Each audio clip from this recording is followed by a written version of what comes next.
Hi, this is Scott. I really appreciate our sponsors because they make the show possible. Today's show is sponsored by Telerik. Create compelling app experiences across any screen with the Telerik platform. Telerik's end-to-end platform uniquely combines industry-leading UI tools with cloud services to simplify the entire app development cycle. Telerik offers everything .NET developers need to build quality apps faster.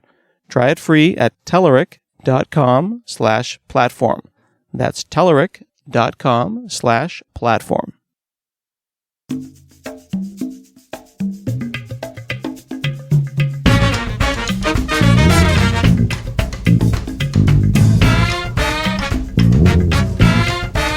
From HanselMinutes.com, it's Hansel Minutes, a weekly discussion with web developer and technologist Scott Hanselman. This is Lawrence Ryan announcing show number 523. In this episode, Scott talks with linguist Nick Farmer, best known for developing the Belter constructed language for the sci-fi television drama The Expanse.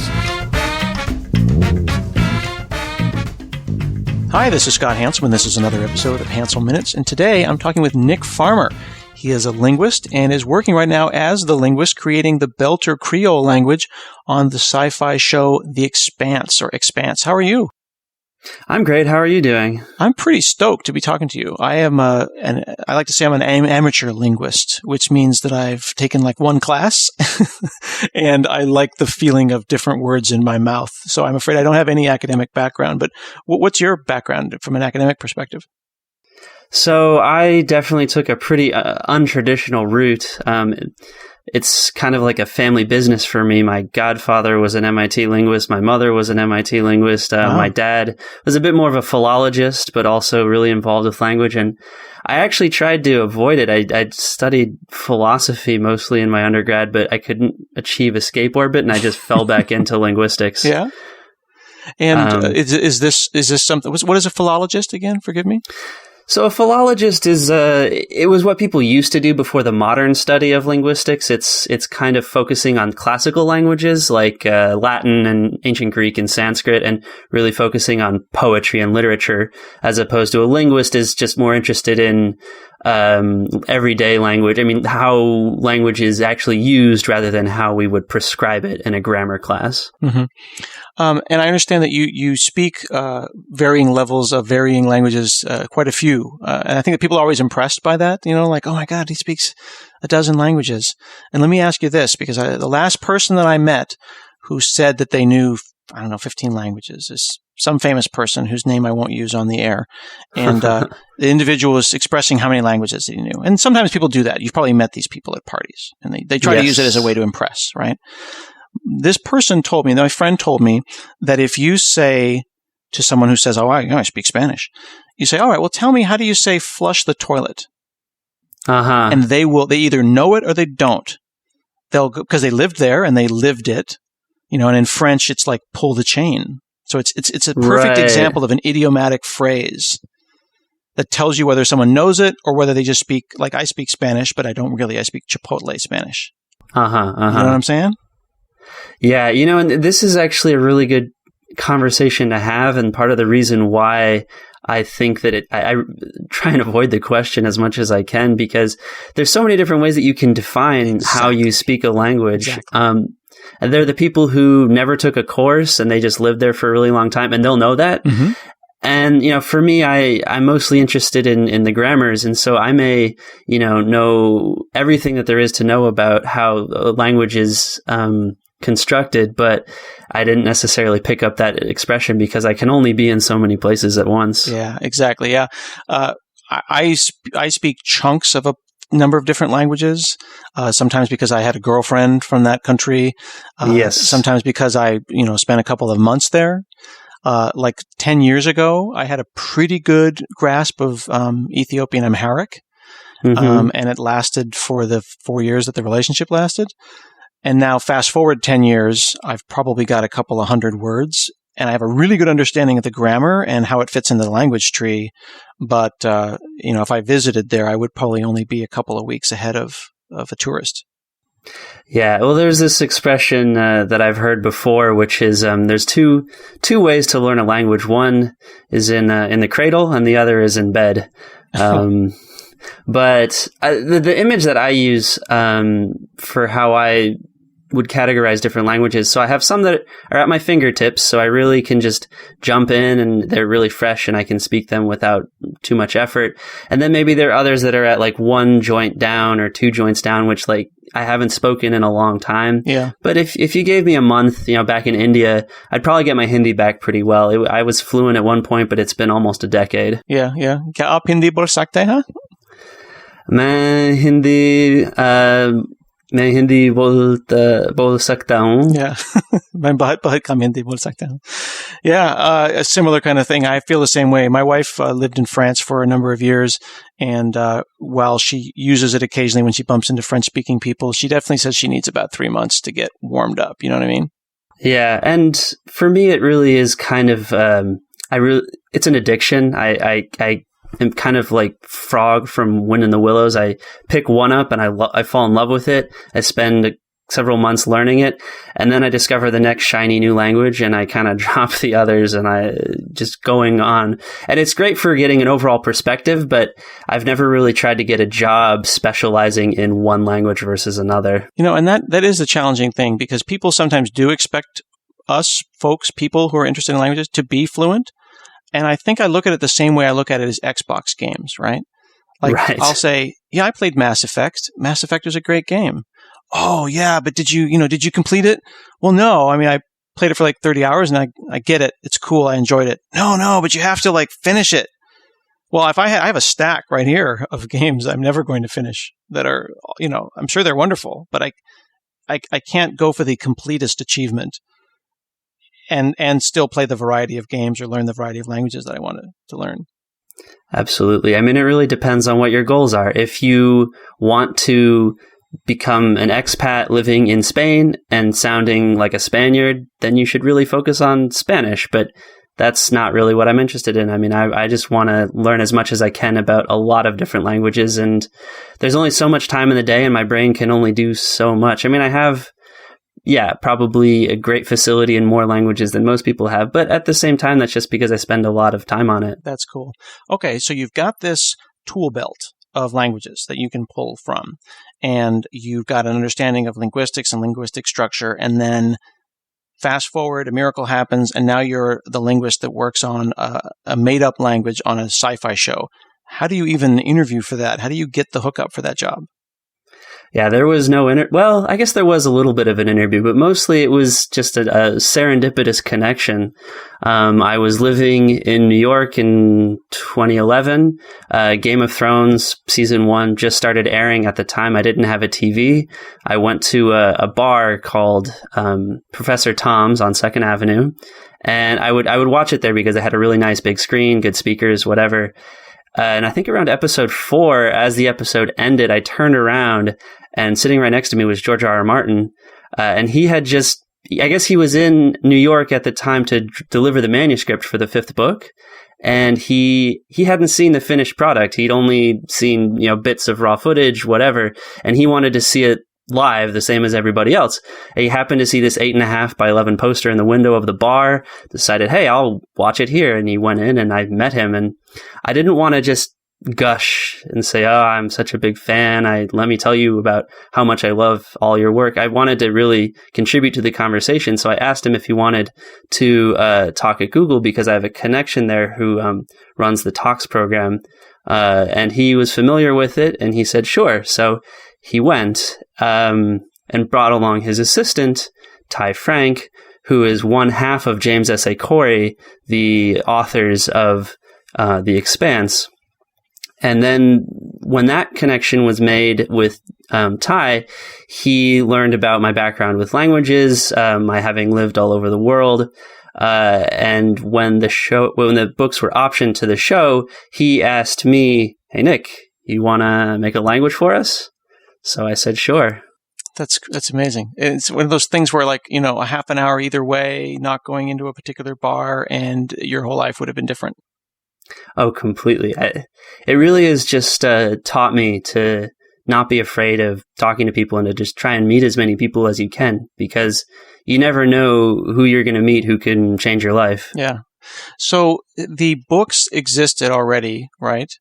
Did the language exist partially in the books? Did they make it up themselves, or did you work on the language for the books? What's the relationship between the books, the language, and the TV show? So in the books, the language is mentioned, and it's sort of represented in a kind of abstract manner. They wanted to give the effect of the language, so they would use random words from different languages. But the authors will readily admit that they're not linguists and they didn't know how to go about making up a language. So they wanted to bring me on. And they also gave me a pretty free rein with what I could do. So I took certain individual words from the books that were popular, that they either show up a lot in the books or the fans had already started adopting them. So things like sasa and kopang. And I incorporated those into my language that I created for the TV show. And the idea of a Creole was present, but not fleshed out. So what is a Creole from a linguistic perspective versus a pidgin? So there are many different theories about what that distinction is, but both are classified as contact languages, which is these are languages that have occurred when an extreme situation has put two languages into contact where they don't, the speakers of these two languages don't have a language in common. They don't necessarily have enough time to really learn the other language, or maybe not enough time or not enough opportunity. And so something just has to come out. A pidgin really, there's many cases of this. Like a pidgin can sort of form even in like tourist towns. Like there are cases in Turkey of a version of like a mix of Turkish and German, where a lot of tourists keep showing up and they never really learn Turkish, and the local Turks kind of only learn enough German, and so the two end up mixing. And what's interesting is that no matter what the mix is between, if you have a Turkic language and a Germanic language, or if you have like Zulu and English, or if you have, West African languages and French, all of these end up producing something really similar grammatically. Like there are certain commonalities between all of the world's Creoles. I mean, and Creoles are the most fully developed, contact languages. I mean, a pidgin is not quite as grammatically consistent as a Creole. A Creole is a fully developed language. I mean, Haitian Creole, for example, is the national language of Haiti, and you can express everything in Haitian that you could express in any other language, differently. Things would be lost in translation, right. But it's a full language. And then it is incorrect of us, for example, as native English speakers, to think of them as being simple languages or simplistic, simply because it sounds to us like a bunch of English words, either modified or twisted in some way. It is a fully realized grammar. You could say something in it and be wrong, and people would be like, that didn't sound right. Oh, absolutely. And it's just that because of our history of associating certain languages with certain classes or races that we have looked down on, that we will then take those languages and think of them as simple, because it's just really another way of denigrating those speakers. So, French speakers from France hearing Haitian Creole, I don't think they do this. I mean, some people might now, but traditionally, let's say 200 years ago, they really looked at the language of Haiti and said, look at these brutes and these barbarians with these simple words. They've lost all the conjugations, and they've lost all the grammar. And what they didn't realize is the grammar is just as complicated, but it's complicated in a different way. Right. Two examples. Also, there's also borrowing words, like when borrowed words become like there's always the ongoing argument between my parents and I about whether it's foyer or foyer. Right. Foyer, clearly a French word, and foyer is the English word that's now officially a word, right? But thinking about my wife, who speaks Ndebele, which is effectively like Zulu, and if they say, like, they don't have a word for phone, so phone becomes ifona. And they put the letter I, E in front of any noun, so then give me the phone becomes ilifona. And then as an English speaker, you're like, I heard phone in there. somebody said something about the phone. And then in Amharic, like a vehicle or a car is mechina. It's like a mechanized thing or a machine. But then these get lost hundreds of years later. And it was my wife and I talking and discussing this topic before she realized that, oh yeah, that is phone, isn't it? Because in her mind, that's the word for phone, which is not a borrowed word. It's the word, Yeah, and this is really one of the mechanisms for changing a language when they come into contact is the word borrowings. So if you have a word that you recognize as coming from a foreign source and you treat it differently because of that, it's not necessarily going to change your language. It's going to change your language a bit more than if you don't. If you have now fit it into your own grammatical system. So like you said with ifona, so now you can do all the grammatical things with ifona that you could otherwise. But if you didn't have that E, which is it's a classifier, right? Yeah. So if you didn't have that, then there would be all sorts of, you wouldn't be able to pluralize it the same way. You wouldn't, I'm not as familiar with. No, you're absolutely right. So E is the noun classifier. So then multiple phones would be like, I'm a phone, and by borrowing it, making it their own, and then giving it, life as its own individual word, then it lives as a noun. And then suddenly I can do all this stuff with it. Right. And so, in modern Hebrew, for example, there's a lot of words. There was a project for a long time to just make up words for modern things. So for trying to remember, you're making me think about the French, like le weekend. They hate that. Right. And yeah, they really wanted to avoid borrowing words because the problem is they have a very particular morphological system. It's the same concept in Arabic and other Semitic languages where they have 3 consonant roots. And then depending on how you manipulate those 3 consonants, you can really do a lot of different things. You can get all these verb conjugations. You can get nouns. You can get adjectives, et cetera, et cetera. But it really only works if you have a clear, 3, sometimes 2 or sometimes 4, but really a consonant root system. If you borrow a word like technology and it's just technologia, it's not as clear how you would manipulate that. And so all of a sudden with modern Hebrew, they've borrowed now so many of these foreign words that their morphological system is starting to break down. And the language is actually starting to become a little creolized because of that. Interesting. Yeah, that happens also with borrowed words as it relates to gender. You have to invent a gender for borrowed words. And sometimes it's just the gender that felt right in your mouth because that's how the word flowed.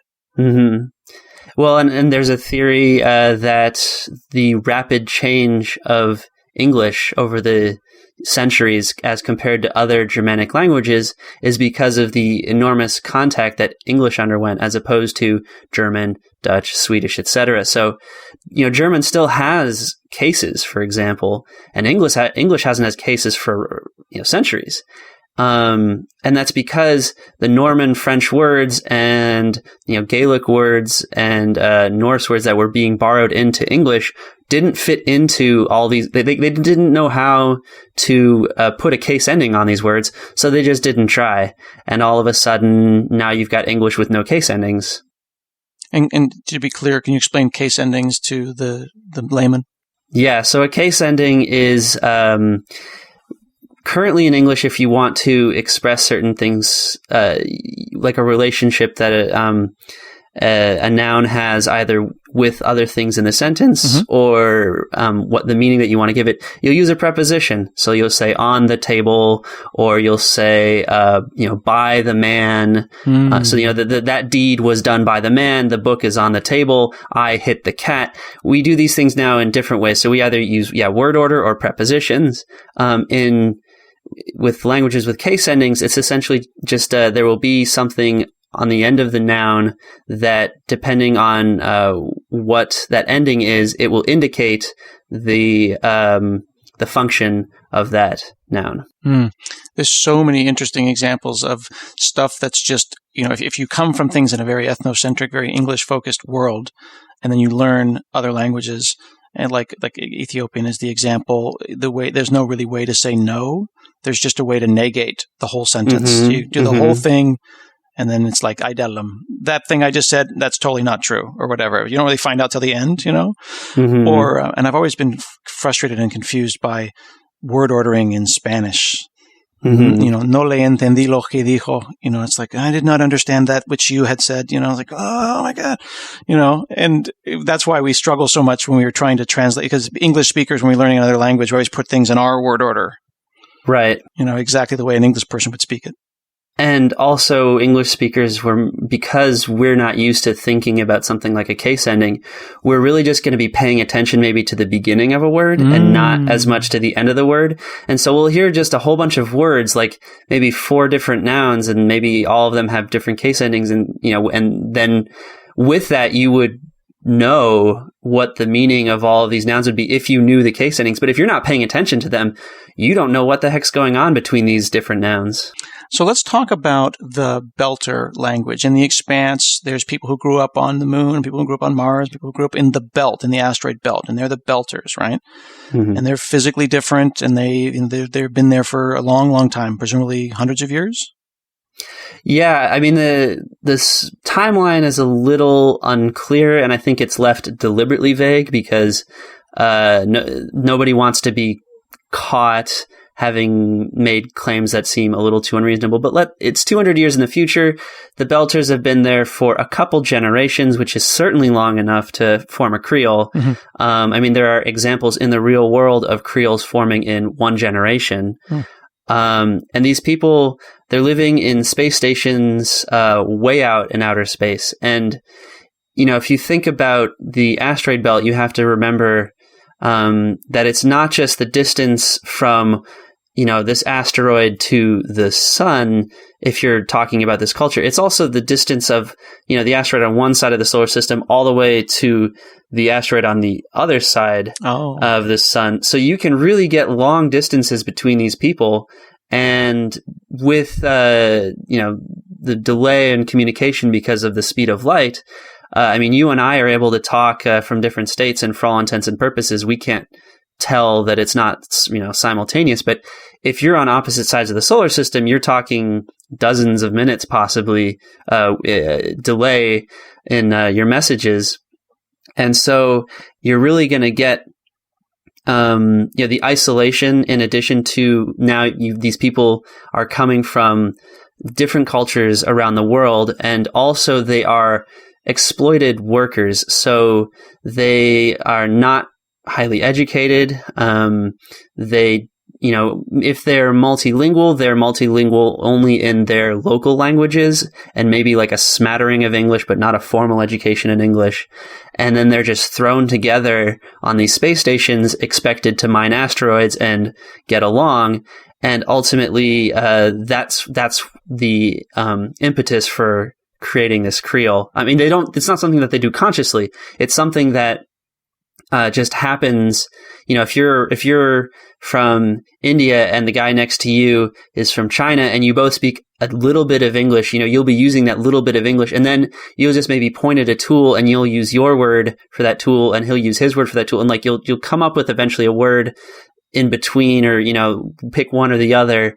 And then you guys will start using that word for that tool. And if you do this over and over and over, millions of interactions, eventually you come up with, Creole. And you just decide as a group collectively, like, that's the word, right? I think we all pretty much decided that's the word we're going to use for that. Yes. And of course, with any language, you have synonyms, and they all may have slight different implications. And so maybe for something as concrete as a very particular tool, this isn't as big an issue. But if you're talking about more abstract concepts, you could have, for example, so in Belter, the word for good is just gut. I mean, it comes from English, and it's just your everyday, run-of-the-mill word for good. But if you really wanted to express something beyond that, then you could. There would be another word, which would be khelikhub, which comes from Persian, and means close. It's stronger. It's more like excellent. And so it can be that depending on, what the social status of a particular speaker would be, that influences the implications of any given synonym. And this is, I think, what is so interesting and why I think it's important for people who are listening, and why I think it's interesting for people who are listening to think about this is a made-up language, but you just didn't think up a bunch of words that felt good in your mouth. You thought about the history behind it and the feeling that it would have. One of the things that caused me to reach out to you was that I was watching The Expanse and I heard someone refer to home and they say imbobo. And I was like, imbobo? That's a Zulu word. They were referring to home. But do you remember what imbobo is in Zulu? Right. So imbobo in Zulu means like a hole. Yeah. And that gives you a sense of what a belter must really feel about their space that they live in. Absolutely. And that's one of the difficulties is it takes a long time to come up with each individual word because, again, like you said, it's not just whatever sounds good, although what sounds good does play a part in the ultimate decision making because it is a language for this purpose of entertainment. So I always consider what sounds good to an English ear, and that's very subjective. But it's gotta have something that grabs people.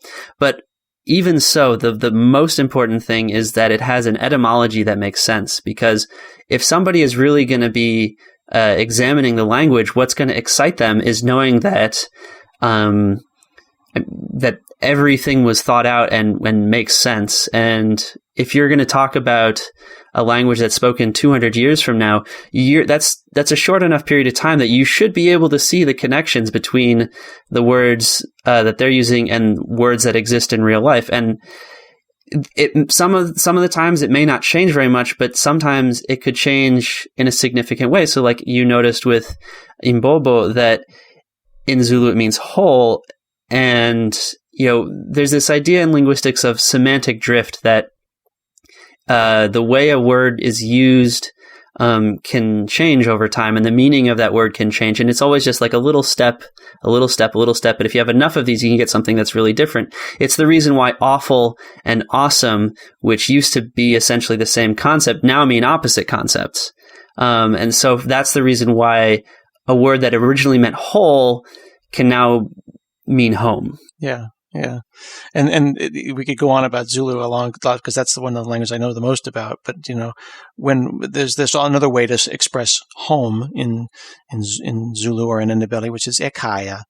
And ekhaya doesn't just mean home. It also means ancestral home, which tends to be far away from town. Mm-hmm. So when my wife is saying like, oh, where do they live? And she's like, ekhaya.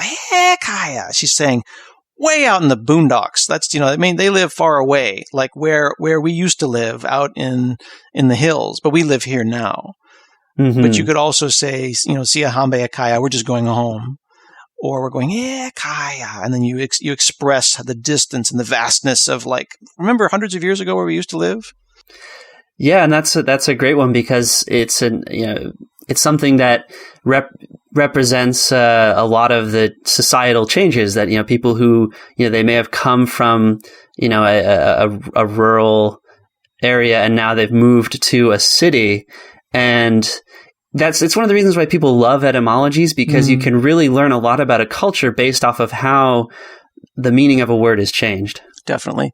One of the other things I think is interesting about this language and the Belter language, and people can go out and Google for Belter language and learn about it, is the enthusiasm people are having over it. And you're starting to tweet and different requests from people about this language. And I'm looking at this article on Ars Technica that just came out, a little article about you.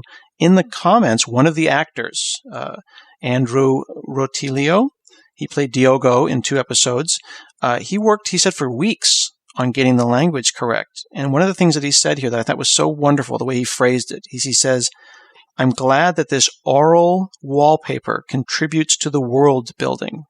I mean, what a wonderful bit of language that he used just to describe that oral wallpaper, because it does make you feel more connected to the world, in my opinion. Yeah, and that's actually part of the reason why the producers decided not to have subtitles for the language because they wanted to make it that there's no storytelling distance between the audience and the world, that the distance that you have is the distance that you would feel anytime that you're hearing a language that you don't understand. And this is if you're living in an urban environment where there are immigrants, this is an experience that you'll have all the time. If you're living in a rural place, maybe not so often, but even then, everybody's had this experience of a language that they don't understand. And it's something that is very real. And if you just had subtitles all the time, you would forget about that. Yeah, if you visit Chinatown and there were somehow augmented reality subtitles below you, you wouldn't nearly feel like you stepped into someone else's neighborhood. Well, I could totally imagine, like the Google Glass, but then it has like Google Translate going there's on like in your Skype eyes. Translator now that'll do the same thing. It also makes me think of two other great movies that did not use subtitles. First, the TV show Firefly, and they just rolled in and out of Chinese and poorly pronounced Chinese and English, and then also The Fifth Element. They would have Lilu go on for 30 seconds, and we have no idea what he's saying, and that helps you feel more like what Corbin Dallas was feeling. Absolutely. And it's a complicated thing with Creoles in particular, because in any given situation, Creoles have still a relationship with their, mother language.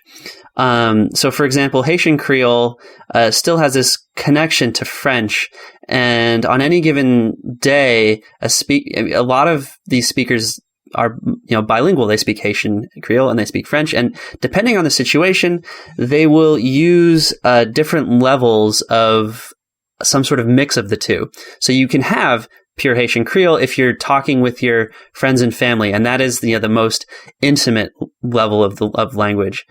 If you are in a court of law, however, you would, even though it's the official language, or even though Haitian Creole is an official language of Haiti, the more the more formal language is still going to be French, and so you'll be speaking in French at that point. But let's say you're talking to a shopkeeper that you don't know. It's not as formal as a court of law, but it's someone that you don't know. So there will be some level of mixing of Haitian Creole and French. And a familiar example, I think, to a lot of English speakers will be Jamaican, because there is a Jamaican Creole, which is distinct from English. And you can hear that. The Harder They Come is, a classic movie with Jimmy Cliff, I think. Mm-hmm. And there are parts of that are in just full on, Jamaican Creole. But then there are other parts where it's, English with this Jamaican accent with a lot of words tossed in. And so because of this relationship, we could do this in the show too, where there are times where the characters are speaking English with, Belter mixed in, or Belter with English mixed in. And we would always come up with multiple levels of this mix so that at any given moment, we could figure out how much did we want the audience to understand? How much did we not want them to understand? And that also made it easier to include a lot of the language without subtitles, because there are large parts of it which are still understandable, but just foreign enough. Right. Enough context where you can figure it out. Mm-hmm. One other thing I want to encourage the listeners to check out is that there's this kind of this up and coming concept of the conlang, or the constructed language, and more appreciation, I think, since the creation of Klingon so many years ago, and the enthusiasm around that, are getting more and more people to get excited about consciously constructed languages, whether it be the Belter Creole or whether it be Dothraki or whatever. And there's also the Language Creation Society. So if you're into created or constructed or consciously constructed languages, there's community out there for you to explore, isn't there? Yeah, and it's something that I'm aware of, but I haven't participated in too much. I mean, this really is my first professional conlang.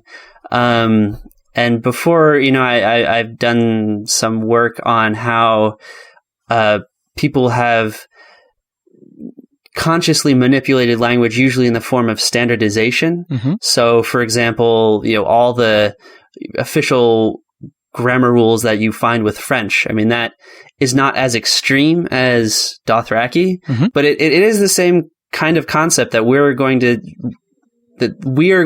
prescribe how people are supposed to speak, right, regardless of what they actually want to say. Well, according to people who are on conlang.org, you are now a conlanger. Uh-huh. Or conlanger. I'm not sure which way it is pronounced. I'm assuming conlanger. I think conlanger, yeah. I mean, there's I guess if you don't mind me tossing a little bit of a linguistic explanation for why that may be. Sure. But so you have this suffix, like the suffix, which is an agentive. So it basically it means that you have a noun and then you have someone who does that. Mm-hmm. So if you have sing, then you have a singer. And so if you have conlang, you have a conlanger, and that suffix won't necessarily change the sound of the word before it. It's the reason why you have this just the sing. It's not singer, but it is finger. It's singer on some accents, but you're right. It is. It is. It is. I always have to be careful to specify not Long Island. Well, people can check out Constructed Languages by looking at the Twitter hashtag conlang, and they can check you out at nfarmerlinguist on Twitter, and they can see you talking about the Expanse. If they follow the Expanse hashtag, they can learn about the Belter language. And I must say, knowing a little bit about the language, it makes me just that much more likely to want to watch the show. I really appreciate you chatting with me today. Yeah, thank you for having me. This has been another episode of Hansel Minutes, and we'll see you again next week.